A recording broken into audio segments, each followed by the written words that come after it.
Good afternoon. It's so good to see such a full room. Since we are competing with the other session on AI, we are aware. So we are very happy. My name is Claudia Oliveira, and I work for the Interoperability and Digital Government Unit at DG Digit at the European Commission. And it is truly a pleasure to open this session called Towards the Next Generation of the EIF, the European Interoperability Framework. And what I would like to say in a few words is that we have been learning so much throughout the day as well, and not only, but about digital sovereignty, also the EU's ambition as a key digital actor in the world, and of course, how AI impacts our everyday life. And the EIF also has been a journey, and a journey that is shaped by many months of dialogue, of ambition, shared ambition, and all of this across Europe. And to make interoperability and cross-border interoperability a reality, and also to make it a driver, to make it more connected to public services as well as to citizens. We heard this morning both Emilija, one of our panelists today, together with Francesca Bria, say that we need to convince citizens and somewhat the world outside that interoperability is essential. And I am truly honored to be moderating this session and be amongst these panelists. And because when I see such strong engagement from different kinds of profiles, it feels genuinely encouraging to continue. So our conversation today, and I would really like to, of course, we have questions, we have a script, but I would really like for this to be as interactive as possible and as cozy as possible, and to be a conversation more than anything else, to be as fluid as possible for us to learn. It is a mutual learning. And this conversation today will help us look back at the lessons from the current EIF, so the version of 2017, also reflect on the improvements that are needed, so the different challenges, and also take a first look at the thinking behind the next generation EIF. Thanks. So let's get started, and thank you all for being here. I will briefly introduce our panel. So here on my left, I have Andrea Almos. She is Deputy Head of Unit at the GMF, and Andrea will bring this sectorial and environmental perspective, including lessons from Inspire, innovation needs, amongst many other things, but also how interoperability can reduce administrative burden and strengthen also EU competitiveness. Then we have Emilija Stojmenova. She's the chair of the EIF Informal Expert Group, so chairing this very special group, talking about the next generation. And Emilija will also share in this session insights from Slovenia's national implementation, and give us also a first look into the direction and the early thinking of the next generation EIF. We have then next to her Jonas Onland, is founder of Serendipity and former program leader for the digital decade at VNG. And Jonas brings us a local and regional perspective from the Netherlands, with very much hands-on experience in multi-layer governance, municipality alignment, as well as implementation challenges. We've met during a roadshow early this year in the Netherlands, and it was really truly inspiring to hear you talk about this multi-level municipality layer, so I'm very interested. And right next to Jonas, we have Lars Vraa. He's head of design and architecture at KOMBIT, and I'm sure that you have heard of it because it was already talked about yesterday, but also today. And Lars contributes as he's a practitioner's view, let's say, and he will contribute to the viewpoint from Denmark's municipal digital transformation, including examples of integrated infrastructure, as well as cross-municipal interoperability. And then finally, last but not least, Rannar Park. He had a very interesting session yesterday. This is where the rumors run. So he's head of business engagement at the e-Estonia briefing center. And Rannar will bring the user-centric lens, focusing on how interoperability affects citizens and businesses, and why digital public services must be simple and human. So let's start by looking at where we stand by. And I will start with Jonas. In the local and regional context of the Netherlands, what strategies have worked well in implementing the EIF, and how have they helped build awareness, strategy, and implementation capacity? And this question is now to Jonas, but whomever of the panelists that would like to share any example of their particular member country, I would also be very grateful. Jonas. Thank you. Regarding the question, I think the EIF, when we started 5-6 years ago, even earlier, we saw that interoperability was like what was mentioned yesterday. It's a term that people, find hard to understand. So, language is a very crucial part in that, and digitalization in the political scene within municipalities. Most of the time is not the top priority. Like it's the IT system at the end of the process, because we have challenges in housing, in environment, migration, and so on. So the knowledge there was difficult, and the awareness that I think the EIF worked a lot in raising awareness. The fact that interoperability is crucial, and how you can exchange, how you can avoid vendor lock-ins. It's been almost like I felt like a preacher the last 5-6 years to start explaining how important digital is and how important interoperability is. But the language in itself, that's where we learned how to start having the conversations with municipalities within the VNG, but also with member state level. We need to align those things because the investments that our national government is doing, what the EU is doing, but also what we're doing at local level, we're duplicating it. So how to bring things together. And for me, the EIF in the beginning, or interoperability as a term, is most of the time looked at really technical, but in the EIF, and that was really good, it's also the cultural part of that. And I think digital transformation in itself is a cultural change, and technology is helping to accelerate that. So AI can help to boost things or data, or but end of the day, at local level, how do you work together? How do you share the knowledge? How do you build a team? That's a crucial part.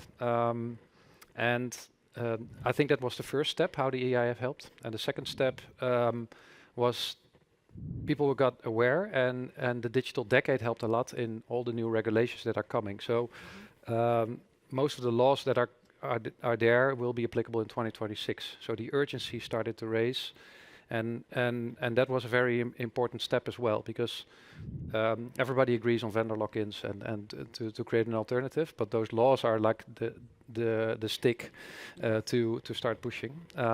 So after awareness and knowing that it will be there, it was a big challenge in getting overview. And the EU produced a lot in all these new regulations. So we first tried to make the overview, and that's basically where we stand. It started within the municipality and association, but now we're very closely working together with our national government, and there's a national digital strategy, which is a very big step, I think. The next frontier right now is implementation, and how are we going to do that? So, yeah.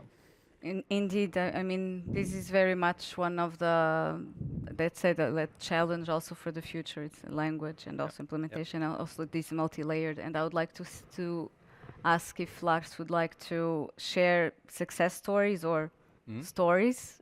Sure. Full stop. Yeah, so I can share a little story about how we have been working with interoperability for more than 10 years in the municipalities in Denmark. So we had a situation where we had to do a monopoly break, and it actually gave us a unique opportunity to start a common architecture, like a framework architecture that in many ways is similar to the EIF. Same principles, same architecture goals, and so on. Also in some areas different, of course, but but same focus on openness and giving options to the municipalities to change their own paths and so on, but also to enable them. And it's been a very close cooperation with KL, the local government, and also all of the municipalities. So we have like one architecture that everybody agrees to. At least that's how I see it.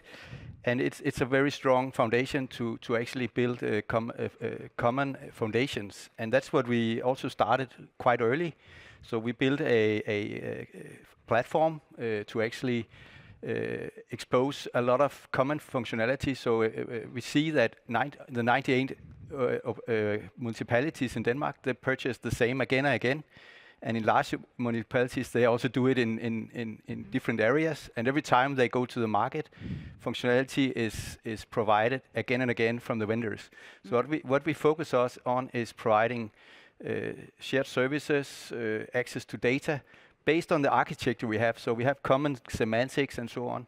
And then we provide it to the municipalities. They can use it, but also the vendor market. So we have hundreds of vendors that can go in with self-service and use our platforms to actually build solutions for the municipalities. It actually opens up the market a lot because smaller vendors, they can now get access to data. And what we also, one critical part that we have been working on is actually a contract first approach. So we want to control the interfaces. We want to tell the vendors this is how it works, so that everybody know the standard. It's the municipalities that make the standards. How did we scale this? I think a few examples. The self-service is a critical part, but we also, besides all of the technology, we did a lot of focus on implementing, helping vendors, helping the municipalities to get on the platform and use it.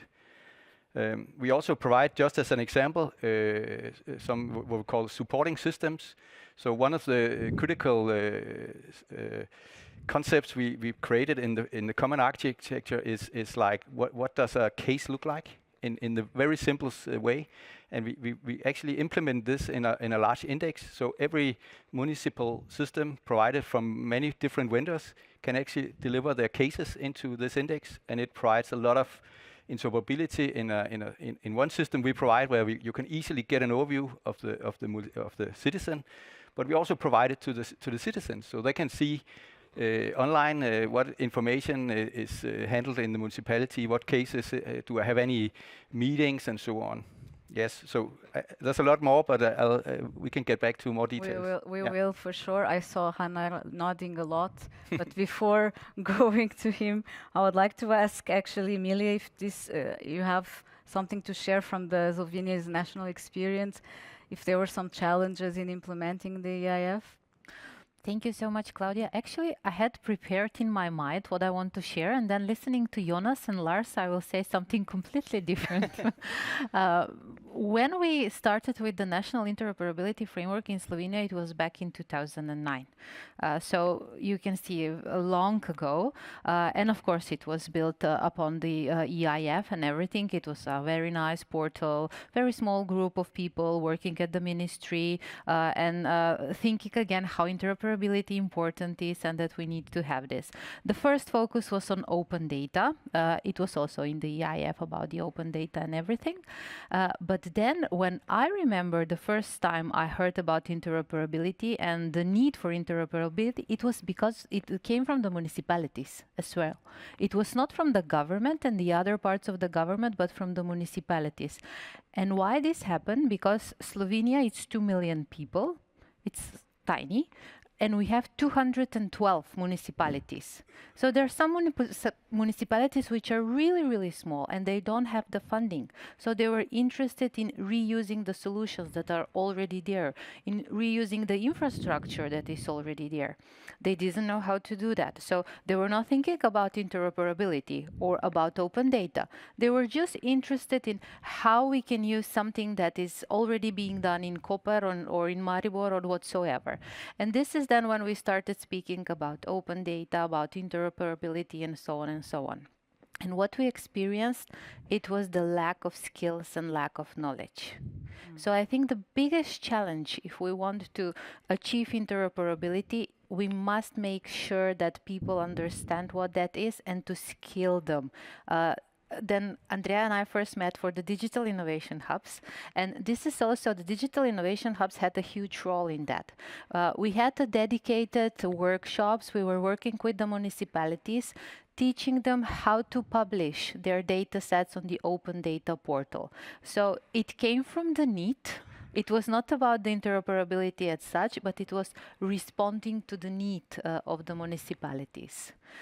So this is what I wanted to share with listening to Lars and Jonas. It goes very much, it's very much aligned with what Jonas and Lars were sharing with us. So this awareness raising on one side, but also the skills on another side.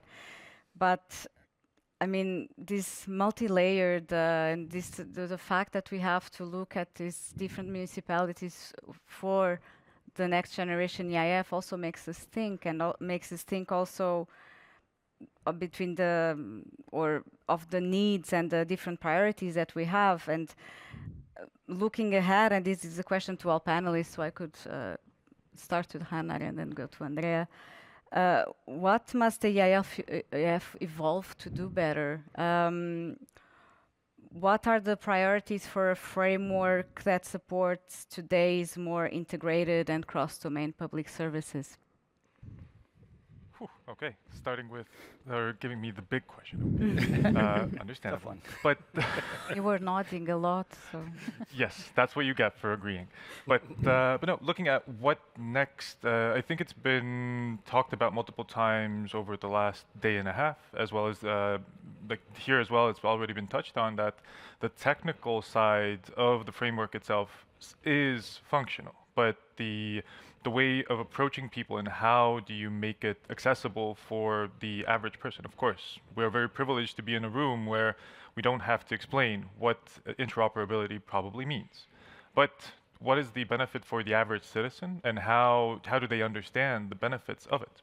So we see that in order to build that trust, I mean, one of the tenets of the next generation is transparency. It's always been transparent, but to go even further and to have those checks and balances in place to make sure that you, the citizen, has either total control or at least has the license to see who is acting on your behalf, what are they doing, and legally what are the boundaries of governmental and private sector entities of what they actually have the right to access.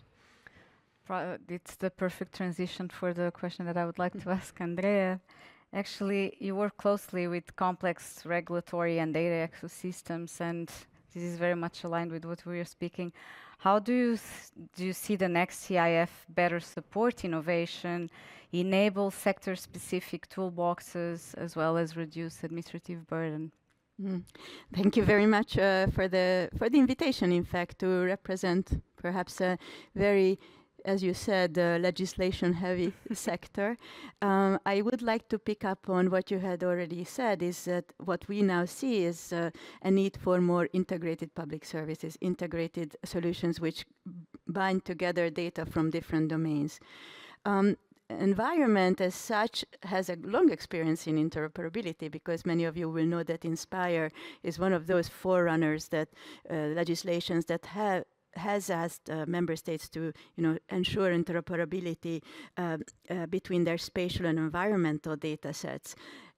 What we have learned from that is that it's been extremely helpful to identify common denominators, but we need to now also look at how it works in a very, very complex way. In the environmental domain, we have topics ranging from waste to soil, from water to chemicals, from pollution to all kinds of different areas where you may have solutions that need this data to be combined to have a better understanding of the nature, to be able to better understand your supply chain, to be able to offer better services. So that's a new reality. What we also see is that have innovation, we probably need to engage much more with the innovation ecosystem and infrastructure that is already out there. You mentioned the digital innovation hubs. I'm also thinking of everything that's related to the AI innovation ecosystem and so on, or the EDICs or other similar structures. I think what is also important is to take into account all the new legislations that are out there. As you said, Jonas, says now it's about implementation. Indeed, how do we implement in a way that we're not going to implement twice and 3 times and invest 3 and 4 and so many times to actually comply with different legislations, but see it all together?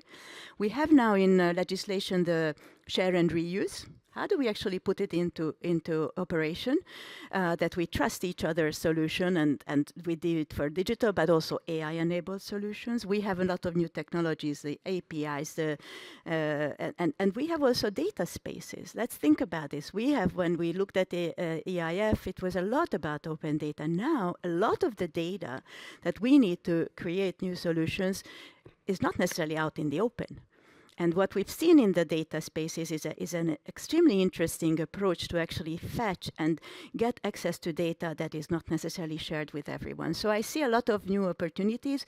For us, from the environmental domain, it would also be nice to see principles related to, sustainable technologies taking that forward, and then perhaps also see how that data framework that's already out there and interoperable, for example, for spatial data, could eventually be reused for all kinds of public services that essentially should be proactive and personalized, taking into account where that person is located or the business is located. So with that, I think we're really hopeful that we will be able to use the new EIF as perhaps as an interoperability on demand kind of toolbox with the necessary toolboxes, and then create a sector-specific, domain-specific EIF with toolboxes, with a toolbox that has perhaps labeled Interoperable Europe solutions for the environmental domain. I think that's very interesting. Emilija, I hope that you're taking notes. I am, and I can see Mats and Peter also. Yes, and actually I will take the opportunity we don't have Slido, and we actually did it on purpose. We would like this to be as spontaneous as possible, and we open a little bit now to the audience. If you would like to ask any question on what we are talking now, which is very much related to the current EIF, but also the needs that we see before we go to the next generation EIF. Let's stay a little bit still in the EIF that is currently implemented. Would anybody like to intervene and take the opportunity of talking to these experts? Otherwise, I have more questions, of course. We have one person there. Yes, please. I think you'll have a mic. Thank you to all of you. Mark Dietrich from the Sage Data Space. I actually want to ask the gentleman in the middle from the Netherlands, you talk about a multi-layer approach. We're actually looking at the 5-star model as a way of dealing with different levels of interoperability or levels of transparency. And I'm wondering how that translates in your world, or what you mean by multi-layer or your multiple layer approach, just to understand the approach that's being taken. Yep. I don't know the 5-star model, so I'm curious. But I think the multi-layered governance model was originally, I think, started in 2016 in the Urban Agenda as an approach where it was recognized that you need to have all layers to be involved, and that is not a sequence, but it's as a shared strategy that you work together. So what are the targets that we set together? And you need the European legislation for the internal market, because that's the scale that we have. And at the same time, there's local autonomy at municipal level, where there are accents where especially different cultures, the culture in the Netherlands is completely different than Spanish and so on. That's beautiful in Europe, but and what you see if you and then you have the regional layer and the national layer. In the Netherlands, we also have the water boards and the province. And as an example, from 2 weeks ago, the water boards in one region said we're not allowed to, we need to stop with the water, how do you say it, groundwater, couldn't be extracted anymore, but the consequences are heavily for the farmers. And the province is responsible for the farmers and how to deal with that. So they make a decision, but the effect is in a different institution or layer within our government. So the idea behind multi-layered governance, and I think that was initiated in the urban agenda, where you said, okay, but if we want to get to a 2030 target or a 2035 target, what do we need to do? Which regulations need to be in place, and how do we need to work on that? And for the Netherlands, for example, in the digital transformation, the conversation that we had with our national government, they interpreted the European law. Okay, we need to set certain things on at national level, but didn't in our conversations automatically think about the consequences for municipal level, the implementation cost, and these type of things. So that conversation was very valuable because we started to learn, okay, we need 4 steps in implementation. You need to fund all of them, otherwise you have a nice wallet, for example, which is not implemented. So that conversation is basically a crucial discussion up front, and also to recognize what's your role in the system. So if you know this is my responsibility, then you know where to align, but you know also who to trust and where you really need to work together. So it's not in that sense a technical model, but it's really the relationships between through all levels, and a common strategy and a common goal. I think that's very crucial, and that's why I like the European approach, the mission approach from Mazzucato. It's an ambitious goal 10 years ahead. Everybody's uncomfortable with it, but let's go for it, and maybe we make it, or we have some spillover effects and so on.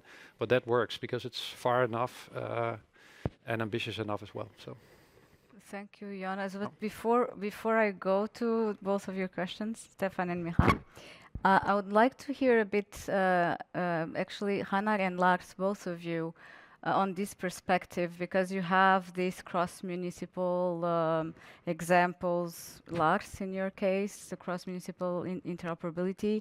I don't know if you would like to add something more than in the example that you were given. And you, Rannar, with your user-centricity lens, if you'd also like to add on this multi-layered governance that Jonas was talking about. And then we go to the questions again. I can take it with a concrete example from the medical sector, which by far is the most careful one that we have to approach because of all the sensitive data. People are very uncertain what they want to share, how they want to share it, and who they want to share it with. But we see that thanks to this multimodal kind of approach, the hard example I wanted to give comes from a regional hospital, which caters to the closest 12 municipalities. And the central hospital's administration costs, or the simple time it took for them to do their monthly admin, in the span of 3 months fell from 95 hours to about 5 hours, just thanks to creating data spaces, because what the Estonian example or the Estonian roadmap has kind of been in implementing the national interoperability framework has been about clean data. So having had this tradition of building clean data spaces for a while, now we see that we can use it in a meaningful way, which saves people time. None of us enjoy paperwork. Perhaps I'm hurting someone, but most of us in this room probably do not enjoy that. Mm-hmm. And we see that there's a physical, a measurable example of how we're saving time, and through that, money, of course.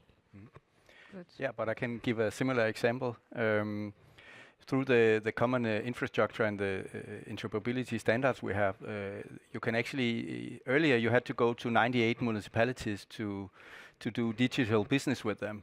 and agree on how do we integrate, what are the ways of working with the individual municipality, and also with other like the regions and doctors and so on in the medical area. Now we can actually, through the common standards and infrastructure, you can go to one party and we can distribute the messages, agree on the terms on how to be interoperable in one place. So it's a one-to-one interaction, and it's really efficient and beneficial.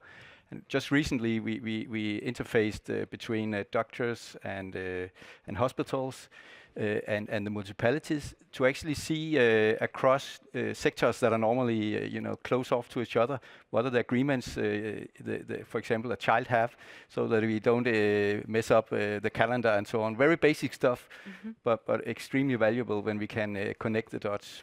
Of course. Yeah. Thank you both. Stefan, Michal, who wants to start, and then Mats? Michal, please.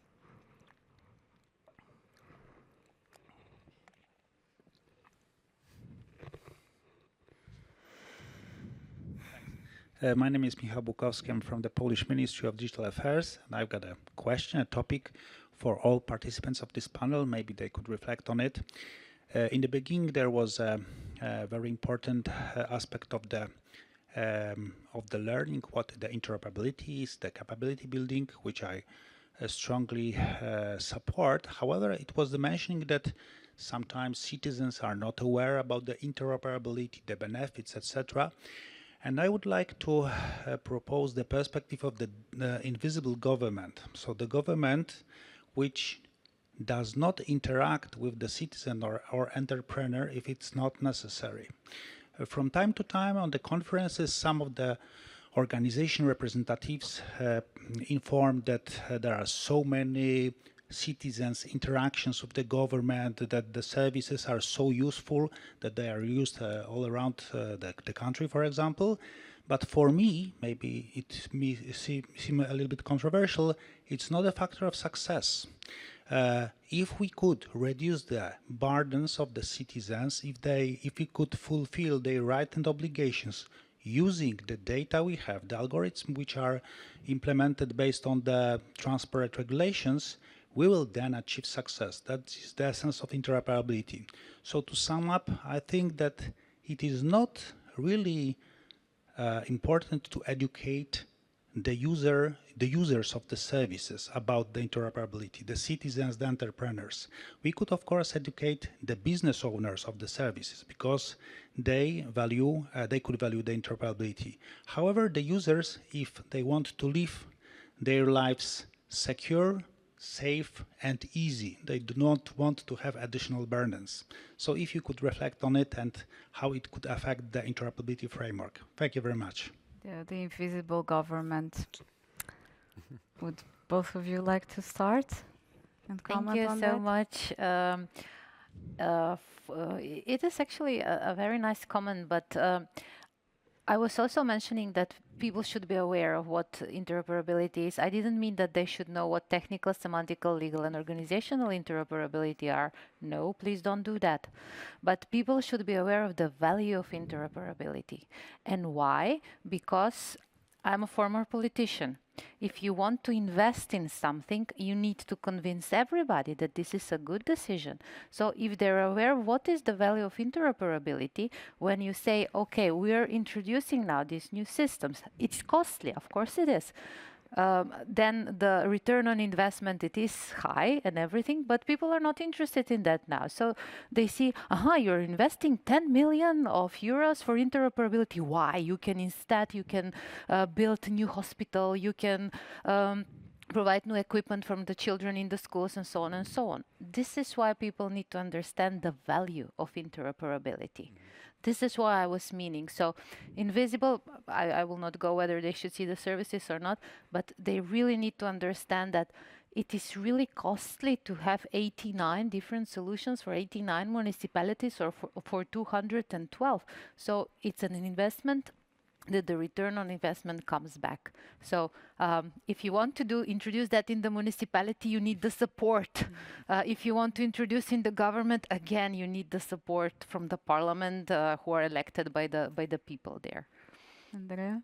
No, I just wanted to come back on your notion of the invisible government, which is indeed at the heart of what I think many administrations are trying to do, to provide services to citizens which is so burden-free that basically as soon as they are eligible for a service, they get it without actually requesting that service. And I think the EIF, we could actually take many of the principles in the EIF if we were able to do it. Because, for example, in terms of inclusion, you could ensure that those who are not able to maybe interact digitally, they just get it automatically. So I think there's room for the EIF to actually now take into consideration perhaps enablers such as the wallet, such as the AI, such as your location where you are, such as the kind of preferences, of course, in keeping in mind and ensuring data protection and the transparency of the AI models. But, and I think for citizens, that's perhaps the right way to sell it. How can you make it? And maybe I think in the Digital Economy and Society Index, when we were looking at, the use of how many users are using the public service, perhaps a new metric could be like, how often is a service provided without actually intervention of a citizen? But I think I agree with Emilija in the sense that to actually ensure that there is an investment made up front. We've done more than 20 years ago a study on how much additional cost an interoperable solution would give, and the actual percentage of the additional cost upfront is really less than 10%. So to make that understood by politicians and those who hold the money to actually invest, we need to explain what that really means. And that comes in all different parts of the policy cycle. It comes, like we heard today a lot about the digital-ready policy making.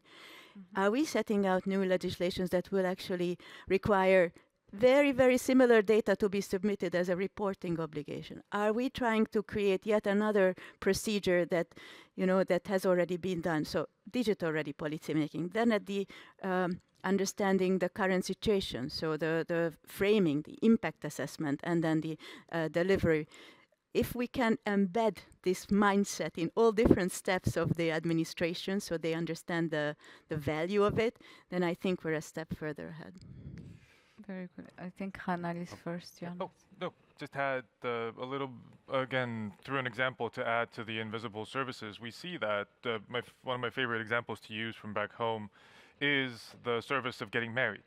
It's become very romantic in the sense that you have a notification on your phone which tells you that, hey, citizen number 355 is trying to get married, accept or decline. But aside from that, there of course, there is the initial digital kind of overhead, or the initial digital process. There is a human aspect, you still have to put the ring on the finger in person. But so many of the processes truly happen invisibly at this point. And we see that citizen satisfaction with that specific government agency has improved since 2022 when we implemented e-marriage. Because no longer do you need to go to the police and border guard to update your documents, which now might feature a new last name. No longer do you need to reach out to the population register to tell them that you are one family, basically, or that if there's children involved, this sounds very data-y, but they get transferred to a joint kind of ownership model. That's not the one, but you know what I mean. Anyways, we see that, yes, the satisfaction is almost immediate. Since we are coming up on the 1-year anniversary of the e-divorce solution in Estonia as well, which hasn't seen divorce numbers skyrocket. Not everyone is rushing to get divorced. But what it has done is create a simpler and more human way of dealing with a very traumatic, difficult service. Exactly. No one likes getting divorced, most likely. One side might like getting divorced. Usually it's like because something is not okay. Yeah. Usually. Or not, but indeed, But yes. I think it was a big step. I will maybe if I might accept two. Yes, Jonas, I know. Maybe you add one more one questions, thing. and then we have to, because the time goes. No, I'll be quick. So on one side, I think the conditions for success need to be there. So that's a crucial part. But this also touches on a point which is the secret sauce of Silicon Valley. We talk about sovereignty and how to do it, and why is Apple and Google so successful? because of the user experience. Everybody uses Google Maps because it's working the way they want it. So the idea of the invincible government, I don't know. I believe always in the personal touch, but you can standardize and automate from a human-centered approach. I think that's a very big step, which Estonia, but also Ukraine showed yesterday, and the wallet will enable that. And instead of the products of a municipality or a government putting in the center, but actually the customer journey of a citizen, and make it as fun as possible. It's incredible how Estonia made it fun to divorce, but or at least the commercial. But that is also humor, and that's the experience that you want to give. So UX, UI, and putting that in the center, human-centered service. I think that's a very crucial part. For us also to have a bit of time for the last segment, perhaps let's be short in the questions if possible. Yes, Stefan. Yeah, thank you. I'm Stefan Dedovic, and I have a main question for Emilija and Andrea. You mentioned the multiple solutions, and Andrea mentioned sustainability. Will in the new generation of the European Interoperability Framework be added the principle of sustainability, but not only environmental, but also the financial, operational, and the governance sustainability aspect? Because nowadays EU and Commission is usually operating and maintaining multiple solutions from e-delivery to e-codex to etc., not just finances. So will the new interoperability framework or new generation, next generation, include the sustainability, and how does then environmental sustainability looks on the other aspects of sustainability in the digital world? So thank you. Thank you so much. So the environmental sustainability, we thought about that, we discussed that, so definitely you will find that.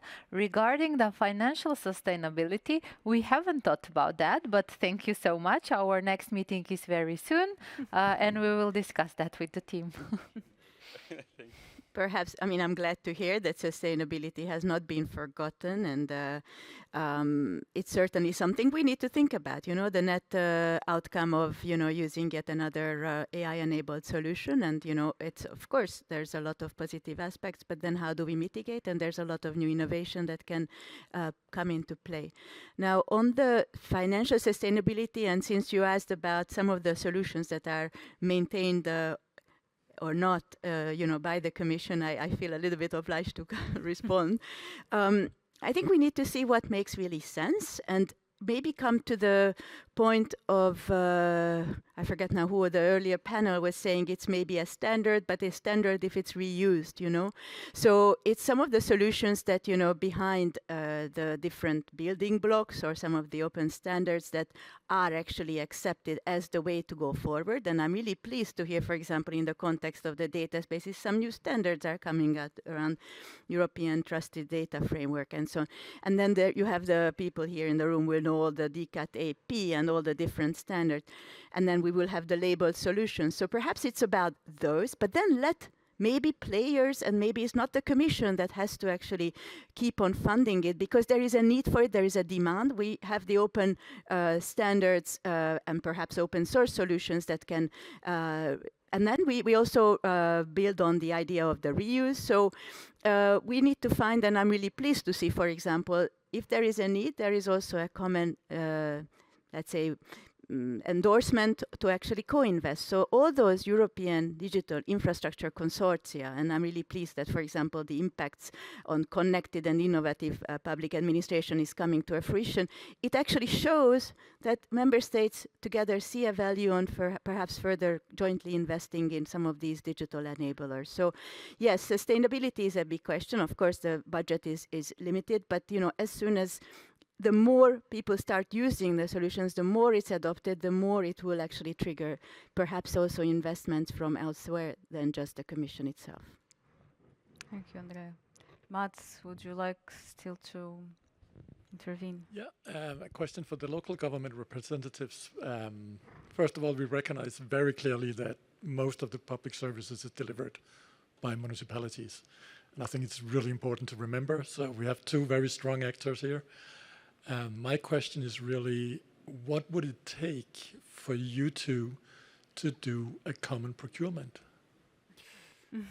Good question. Yeah, what to do for comment? Well, part of what we did for the in tender for the Commission is to set up a procurement help desk for local digital twins, and I think procurement is the key and the innovation instrument for cities to do that. But what we noticed, we did that for within the 150 cities.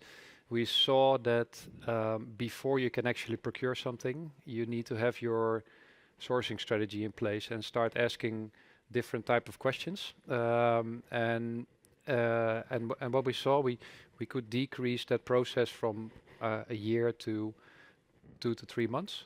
So but maybe you misunderstand because you're two players here who both kind of control rather large investments done by municipalities. Yeah. Could the two of you agree on anything that could be procured both in Holland and in Denmark, both in the Netherlands and in Denmark?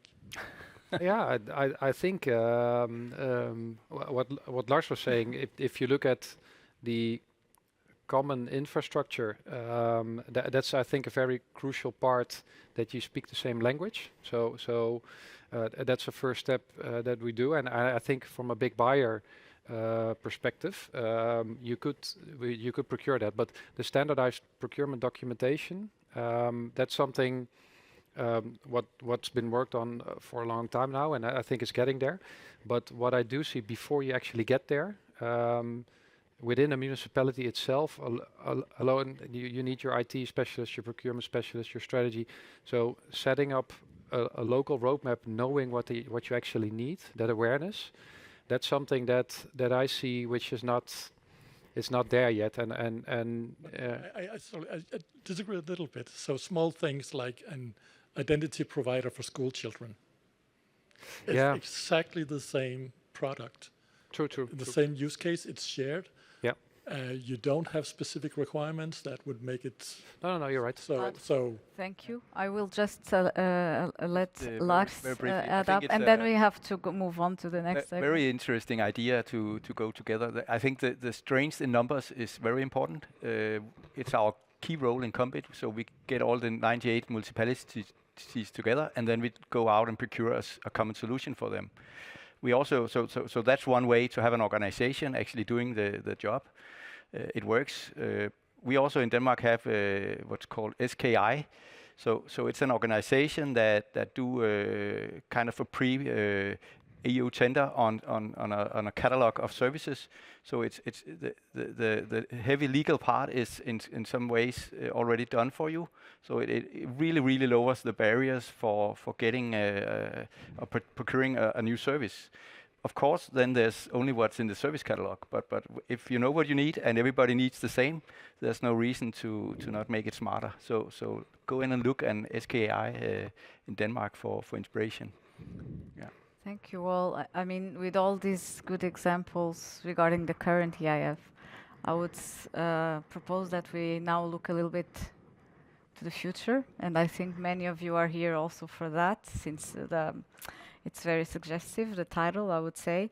So work on the next generation EIF has begun, and what can we expect from it? I think this is a question that all of us ask ourselves. And I would first ask this question to Emilija, who is the chair of the expert group, but then all the panelists, please jump in. What progress has been made so far in the development of the next generation EIF? How does it aim to address the limitations of the current framework? And based on this, I would ask the others, how do you envision this project? So how do you see it? How do you see the next generation EIF? What principles for you would be essential for its success? So first, Emilija. Are you sure we cannot stay a little bit longer here? No, I'm just kidding, because it has been a tremendous work done since May this year. We are nine experts that we are forming the informal expert group and working on the development of the next generation EIF. So Mats and Peter are also part of the group. And we're very proud of it. And I know that the expectations are really high. Talking to you, you are talking to our colleagues. So we really want to deliver something that it will be useful, it will be usable for your work. Maybe I just want to share about the approach. When we started working on the next generation EIF, our approach was not like, let's burn everything to ground, what has been done till now. Because we really think that the EIF, the current EIF, it is a success story. Also, the member states, they're implementing, they're building their national interoperability frameworks on that. Everybody now knows what are the principles, what are the interoperability layers, the concept model, and so on and so on. So what we wanted to do is to build on what is already there and just to respond to the what you were asking us to do, so how to improve. Of course, in the current EIF, there is nothing about generative AI, because back in 2017-18, there was no generative AI. Or, for example, Cloud Federation, and so on and so on. So there were some digital developments, technological developments, that we included those developments in the next generation EIF. But the main change here, we wanted to move from we follow the rules, like the principles, to this is the measurable results we are achieving because we are using the EIF. So just a very quick glance, we now from the principles, there are still principles, there are 12 principles at the moment, these things might change. There is also sustainability there. And we moved to role-based guidance, because the member states were asking about more concrete guidance, more tangible guidance, so how we can use the European Interoperability Framework. What we did, we were thinking about the application scenario. So when do we need the European Interoperability Framework? And at the moment, we came up with 4 application scenarios. So legislation drafting, policy making, service design, and solution development. These are the 4 application scenarios. And all the principles, we're always talking about these application scenarios, all the recommendations there. We made one step further. We said, okay, so who needs the European Interoperability Framework? And we defined the users. So we have very nice name, ABC users, administrators, A, B, businesses, and C, citizens. And then we also defined 8 different roles, stakeholder roles. So we wanted, again, to be very concrete. We have the service designers, we have the service providers, data providers, ICT providers, we have the policy makers, we have the legislators, standardization bodies, and of course, the most important ones are the citizens. So when we are speaking about recommendations and the principles and everything, we always come up, okay, if I am a policy maker, what I need to do to follow this and that principle in this and that application scenario. We wanted to really be concrete, to make this step further. So, for example, you are coming from many different areas, and our goal is when you are going to see the European Interoperability Framework and you want to use it for your work, you say, okay, I'm an ICT provider. I want to produce interoperable solutions. So these are the things I need to follow. Here you can find all the recommendations. We are also trying to provide so-called EIF cookbook. So very easy steps, what steps I need to follow to do that.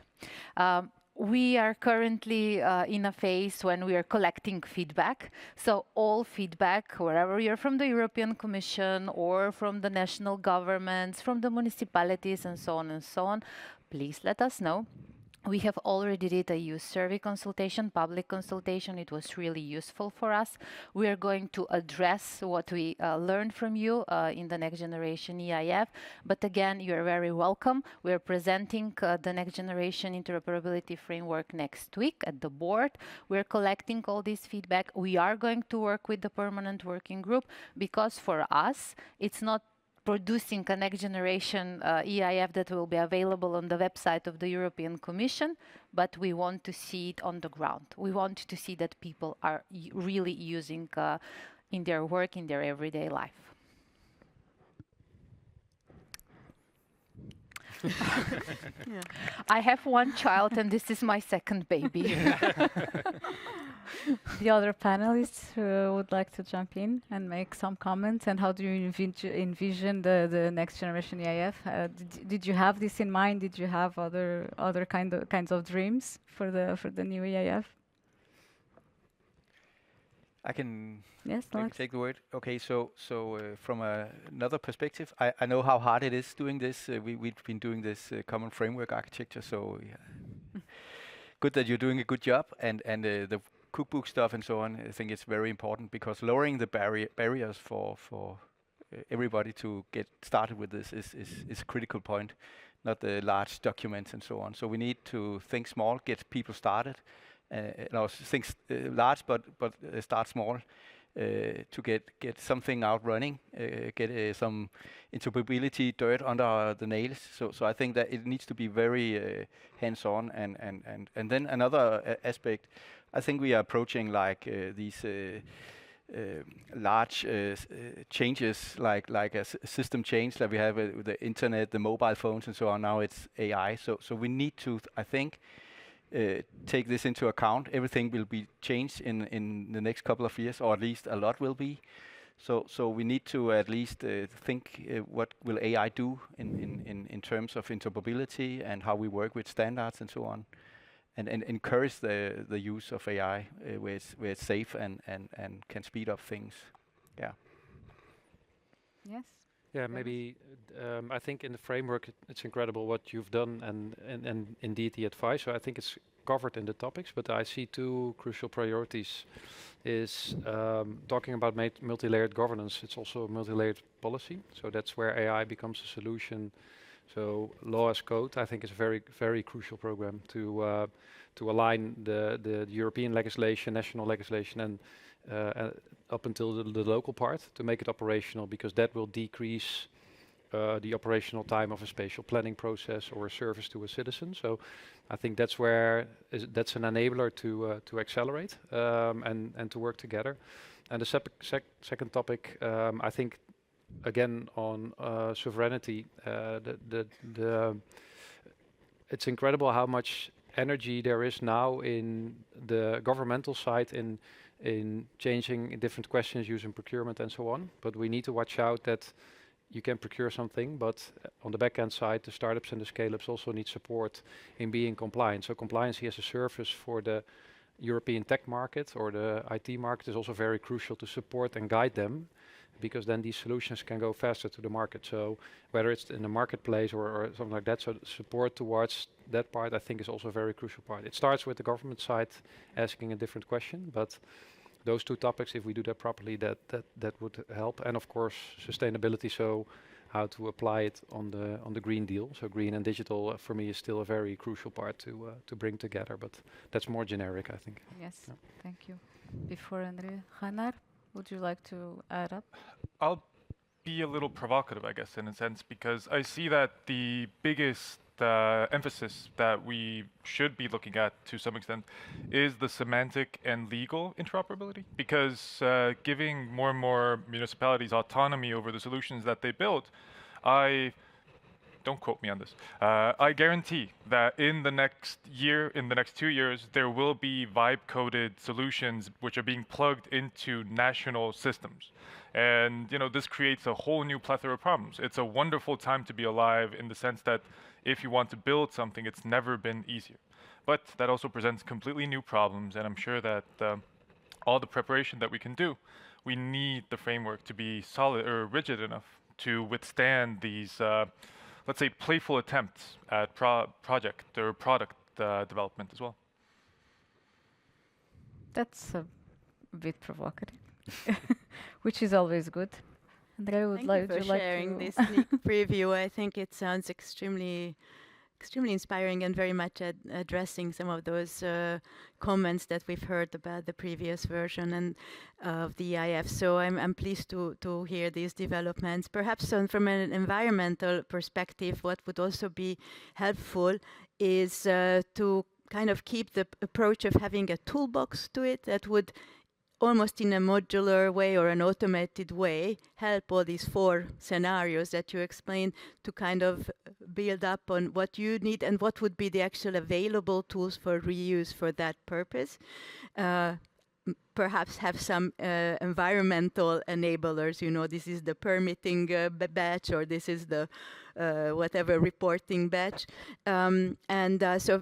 And then use AI as much as possible, not just you know, finding the right data sets, making them of course also AI ready, but also how AI can help in cleaning that data, helping with semantic interoperability and so on. So try and make the best of it, since the technology is out there, and perhaps offer also solutions for that. And then what I have seen already in the past, actually with the Interoperable Europe Act, we had sectoral EIF for health. We've done something for the cities, if you remember. We've seen now the educational domain coming up with, and I would love to see also, you know, we had Inspire. I've worked with colleagues on the spatial and location data interoperability to make it also an easy to reuse in different sectors kind of framework. So then we can come up to this overarching, you know, common European data space where the different sectors can actually talk to each other and create, you know, the possibility for companies to then reuse those and make new services, or for administrations to really offer complex solutions, or for example, for environmental agencies to really project up front, because they can show, you know, the combination of some health and chemicals and I don't know what other data sets all together for the citizens. So to also allow us to be really a framework that is used by so many that sectors will eventually, you know, maybe have their own flavor, but remain within the same framework as an overarching approach. Thank you, Andrea. Before we go to the closing part of the session, I would like to open again to the audience for questions. But please be short, I beg of you. Yes, please. Yes. Thanks. Hi, I'm Alessandro from the Lisbon Council, not the City Council of Lisbon, but the think tank in Brussels. Actually, thank you very much for the preview. I'm gonna be very honest, I'm very, very happy to see that the European Commission is adopting a user-centric approach in developing the solutions, so I'm really happy about that. Picking on that and trying to bring that a little bit forward, are you thinking, or do you think there is space for a tool that would help then, let's say, a service designer to actually design interoperable public services based on the new interoperability framework? Thanks for the question. So I will repeat once more. It's 9 people working on this, and we have started in May, and we have done a tremendous work, and we love our work. So it really depends how much time will we have to produce different tools, solutions, and so on and so on. And please don't forget, this is a framework. So Andrea is now from environment. We will have somebody from health. We will have somebody from education, and the needs are different. But we want to have a framework. We want to say, okay, this is something that is for everyone. And then we are also, you will see in the blueprint, we are providing a lot of links. We are providing a lot of references. Here you can find the solutions for that. Here you can find the data sets for that. And we want to keep these things updated. So yes, absolutely, a tool will be a good one. But if we are discussing how we can add different things in the framework, just imagine what the tool will look like. So yeah, I mean, we're thinking about some digital tools as well, but first we want to prepare a framework that will be usable for not only the member states, but also the European Commission. Because we were discussing here about the municipalities and how difficult it is, and in the government, but it's the same in the European Commission as well. So we want to provide something that it will serve everyone. Yes, this is also very aligned with digital ready policy making, but also not only we cannot forget it is a framework, but also it's not finalized. We are still gathering and collecting data, though, so this is very important, but indeed it's good to have a preview and a good one. Marta, please, and I again really ask you to be short. We are almost ending. Yeah, I'm Marta Kotlarska from Poland, from National Research Institute, NASK. I wanted very much to thank you for your hard work on the new European Interoperability Framework, and I wanted to address and ask the question in regards to what Andrea said about this preparing a framework which is gonna be like reusable for different, you know, not industries, but like categories of services, let's say education, health, and so on. Because we are thinking about this interoperability about certain use cases. And if we manage to kind of combine and really like bring people working on from certain angles, we're gonna have the new use cases which are unpredictable today. Yes, so I understand that you plan to address this also in the new interoperability framework. Am I correct? Again, may I reply? We are collecting. So the group has been working. They are independent from the Commission, so this is also very important to say. So it's an independent expert group. They are experts in their own areas. They are working together on having this framework that hopefully will be able to be adaptable to different sectors and different activities, and this is what they are aiming at, but we are in the phase of collecting still feedback, of working together with member states. That is also why Emilija was mentioning the permanent working group. So we are still in the phase of collecting data, if you would like to, for me to do it like that. And it's very important also to mention the Commission here, because this is also for the Commission. So this is not only driven by the Commission, this is also imposed to the Commission, and this is also kind of important to have this mutual recognition. I would accept one more question, or Andrea, would you like to develop a bit the idea of this sector? Because clearly this the sector and this... Absolutely. And I'm happy, Marta, that you asked the question, because already if we could actually follow the new EIF in the context of, as I said, a very wide range of different topics in the context of environment, that would be great. So I think I will be promoting the framework very heavily. And then perhaps identify really sector-specific tools, and then, okay, the toolbox could be a new challenge for the GovTech incubator. Who is going to develop that toolbox? I mean, this is a framework, I understand, and the value will be in its usage, in its take-up, and then the flavors will have to be done by the sectors themselves, open to anyone to develop. So, absolutely. Unfortunately, I don't think we have time for more questions. I will go for my closing question. Just a second. So my closing question is, and it's a little bit for all of you, so I would again ask you to be like 1 minute each. It's in one sentence. What is the single most important action that we should take to enhance interoperability in Europe through the next generation EIF? I think we can, again, start with Rannar, always with the difficult questions. Beautiful. Love to. But no, to make sure that the implementation goes as smoothly as it can, because it won't be smooth, but as smooth as possible. It's a question of education. I'm biased, of course, as a former educational worker myself, but looking at how it's implemented and what the benefits are for the citizens, making sure that it's not just a technical level of implementation, but that the human aspect is considered, and that we understand that the average citizen outside of the forum today understands what the actual benefit is. Mm-hmm. Thank you for also keeping the time. Lars? Yeah, so I think we just heard there's a lot of good ideas, wedding apps and so on. So I would suggest that we really help each other to know what is working locally, and they'll help each other to scale what's already working. So we don't, maybe we should buy it together, or we should just use it as open source and then share, and then get stronger together. I think the points are very valid. One thing I would like to add, maybe not an action, but more awareness, is we need to realize that we as government have 100% market share.